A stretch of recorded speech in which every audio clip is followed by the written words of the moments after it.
सो hi everyone, आज हम बात करने वाले हैं रिसर्च मेथोडोलॉजी यूनिट 2 के कुछ इंपॉर्टेंट टॉपिक्स के बारे में। बट हम सिंपल और शॉर्ट वे में बताएंगे क्योंकि टाइम ज़्यादा है नहीं और कुछ डिटेल्स में एक्सप्लेनेशन भी नहीं करेंगे। बट आफ्टर ऑन मतलब ओवरव्यू देंगे प्रत्येक टॉपिक का, इस टॉपिक का। तो चलिए यूनिट 2 के बारे में बात करेंगे और इस वीडियो में कवर होगा 2.1 एंड 2.2। कुछ नहीं भी कवर हो सकता बट ऑलमोस्ट 98% कवर है 2.2 till 2.2, 2.1 and 2 as well as 2.2। तो चलिए हम बात करते हैं। पहले तो हम बात करते हैं रिसर्च डिज़ाइन के बारे में। रिसर्च डिज़ाइन क्या होता है? रिसर्च डिजाइन क्या होता है, पहले डेफिनेशन पढ़ देते हैं। Research design is a blueprint, और जिसको हम प्लान बोल सकते हैं, used by researcher to decide how to conduct the research, what data the collect and how to analyse it and how to evaluate the final result. It provide a framework that ensure the entire research process systematic and valid. इसका मतलब हुआ कि research design एक blueprint की तरह है, एक plan की तरह होता है, जिसे रिसर्चर डिसाइड करता है कि रिसर्च कैसे करनी है, क्या डाटा कलेक्ट करना है, कैसे उसको एनालाइज करना है और फाइनल रिजल्ट कैसे एवेल्यूएट करना है। ये एक तरह का फ्रेमवर्क डेटा देता है जिससे पूरा रिसर्च प्रोसेस सिस्टमेटिक और वैलिड होता है। अच्छा, अब बात करते हैं ब्लूप्रिंट का मतलब क्या आता है। ब्लूप्रिंट क्या होता है भाई? ब्लूप्रिंट मतलब एक डिटेल प्लान, या आप नक्शा बोल सकते हो, मैप बोल सकते हो। तो एक डिटेल प्लान, किसी चीज़ का डिटेल प्लान या नक्शा बोल सकते हैं, डिज़ाइन बोल सकते हो, जिसको हम ब्लूप्रिंट बोलते हैं। अब हम बात करते हैं इंपॉर्टेंस ऑफ रिसर्च डिज़ाइन, या ऐसे भी क्वेश्चन आ सकते हैं, वाई रिसर्च डिज़ाइन इंपॉर्टेंट। तो क्यों इंपॉर्टेंट है? तो अलग अलग रीज़न है भाई इंपॉर्टेंट होने का। रिसर्च डिज़ाइन इंपॉर्टेंट क्यों है? तो फर्स्ट पॉइंट है प्रोवाइड क्लियर डायरेक्शन। तो क्या है प्रोवाइड क्लियर डायरेक्शन? इसका इसका चलिए समझ लेते हैं कि रिसर्च डिज़ाइन एक रोड मैप जैसा होता है। एक रोड मैप तैयार करके देता है कि मुझे क्या करना है, कैसे करना है, क्या टाइमलाइन है। तो एक तरह का डायरेक्शन देता है मुझे नेक्स्ट स्टेप क्या करना है। तो वही यहाँ पे लिखा हुआ है कि it works as a road map for the resources, showing how to move step by step and what to do next during the study. यानी कि स्टडी के दौरान नेक्स्ट स्टेप क्या करना है मुझे, एक रोड मैप क्लियरली प्रोवाइड करता है। सेकेंड है इंश्योर सिस्टमेटिक वर्क। ये हेल्प करता है कि data collection analysis proper sequence में हो, बिना कंफ्यूजन के, हर स्टेप एक लॉजिकल ऑर्डर में हो। तो वही चीज़ यहाँ पे, it helps in organising data, collecting and analysis logical and proper sequence without any confusion. Third जो हमारा है, सेव टाइम एंड रिसोर्सेस।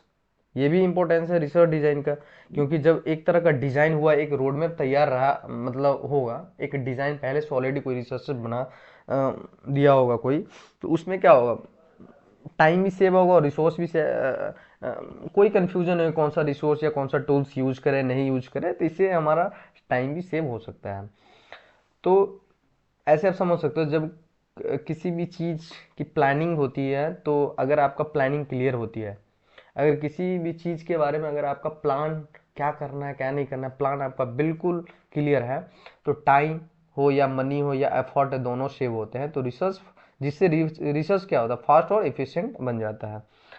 तो when everything is plan in advance, it saves times money and effort, making research more fast and efficient. और next the help in data analysis and interpretation. इसमें क्या होता है कि डिज़ाइन के through ये decide होता है कि डाटा कैसे एनालाइज करना है, कौन सा टूल यूज करना है, जिससे रिजल्ट इजी टू अंडरस्टैंड बनते हैं। यानी कि help in data analysis and interpretation. The design defines which tools and method will be used for analysis. कौन सा टूल यूज करेंगे एनालिसिस में, helping clear and accurate interpretation of result, makes research replicable. A good research design help other researchers to replicate करना the same study to variety और compare findings। यानी कि मैं एक अच्छा डिज़ाइन दूसरे रिसर्चर को भी सेम स्टडी दोबारा करना, करने में हेल्प करता है, जिससे फाइंडिंग वेरीफाई होती है। ऐसा होता है ना कि रेप्लीकेबल, जैसे कि एक अच्छा वो डिज़ाइन होता है जो रिसर्चर सेम ही स्टडी को दोबारा करने में हेल्प करता है, जिससे फाइंडिंग वेरीफाई होता है। सपोज आपने कोई डिज़ाइन बना दिया और अलग अलग रिसर्चर अगर सेम ही चीज़ पे वो मतलब आपका जो डिजाइन है उसी चीज़ पे अपना वर्क कर रहा है और सबका फाइंडिंग जो सेम ही आया, तो इसका मतलब आपका डिज़ाइन जो भी है, सॉफ्टवेयर डिज़ाइन या रिसर्च डिज़ाइन, वो अच्छा है। अब हम बात करते हैं की कंपोनेंट ऑफ रिसर्च डिज़ाइन। अब रिसर्च डिज़ाइन के कुछ मेन पार्ट्स मेन पार्ट्स जिसको बोल सकते हैं, कंपोनेंट बोल सकते हैं, होते हैं जो डिसाइड करते हैं कि रिसर्च कैसे प्लान और परफॉर्म करनी है। Research design has a certain key components that determine how to plan and perform the research.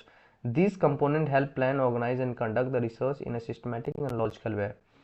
जैसे कि रिसर्च प्रॉब्लम हो गया, रिसर्च ऑब्जेक्टिव हो गया, ये सब कंपोनेंट है, रिसर्च डिज़ाइन के कंपोनेंट है। जैसे कि रिसर्च प्रॉब्लम हो गया, रिसर्च ऑब्जेक्टिव हो गया, हाइपोथेसिस हो गया, मेथड्स हो गया। मेथड्स में जैसे कि डाटा कलेक्शन और एनालिसिस, किस मेथड से डाटा को कलेक्ट किया जाए या एनालाइज किया जाए। फिर टाइमलाइन एंड रिसोर्सेस होता है।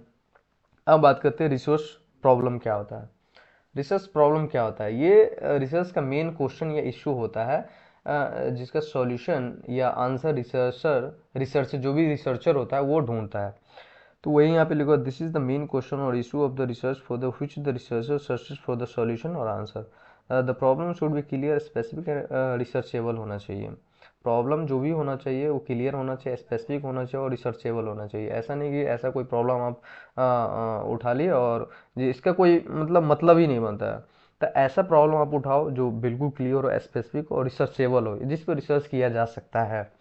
सेकेंड कंपोनेंट है हमारा रिसर्च ऑब्जेक्टिव। रिसर्च ऑब्जेक्टिव क्या होता है? रिसर्च ऑब्जेक्टिव ये है कि रिसर्च क्या अचीव करना चाहता है, या ये समझ गए कि research objective explain what the research aim to achieve. Objective define the scope, direction and the focus of the research. Next component है हमारा हाइपोथेसिस। हाइपोथेसिस क्या होता है? हाइपोथेसिस एक तरह का अजम्पशन होता है या प्रेडिक्शन होता है जिसे रिसर्च टेस्ट करती है या टेस्ट करती है, एक तरह का अजम्पशन होती है। तो वही यहाँ पे लिखा है, हाइपोथेसिस एंड अजम्पशन और predictions that research test, it can be develop based on theory, previous studies और ऑब्जर्वेशन। ये जो डेवलप होता है, जो भी हाइपोथेसिस होता है, बेस्ड ऑन किस थ्योरी पे होता है, प्रीवियस स्टडीज पे होता है यानी कि रिव्यू पेपर पे होता है या ऑब्जर्वेशन पे होता है। Two types of hypothesis are commonly used. पहला हमारा नल हाइपोथेसिस और सेकंड जिसको हम एस नॉट से डिनोट करते हैं, और सेकंड हाइपोथेसिस अल्टरनेटिव हाइपोथेसिस जिसको हम H1 से डिनोट करते हैं। हमारा नेक्स्ट कंपोनेंट है मेथड। मेथड क्या होता है? This component explain how data will be collected and analysed during the study. यहाँ आप समझ गए मेथड। इस पार्ट में बता, मेथड में क्या होता है? मेथड में बताता है कि डाटा कैसे कलर को एनालाइज किया जाएगा। यहाँ आप समझ गए। अब डाटा कैसे कलेक्ट करना है, तो हमारे पास दो मेथड है, qualitative method and sorry quantitative method and the qualitative method. पहला कौन सा है? Quantitative methods and the second है क्वालिटेटिव मेथड्स। और डाटा को एनालाइज कैसे करते हैं?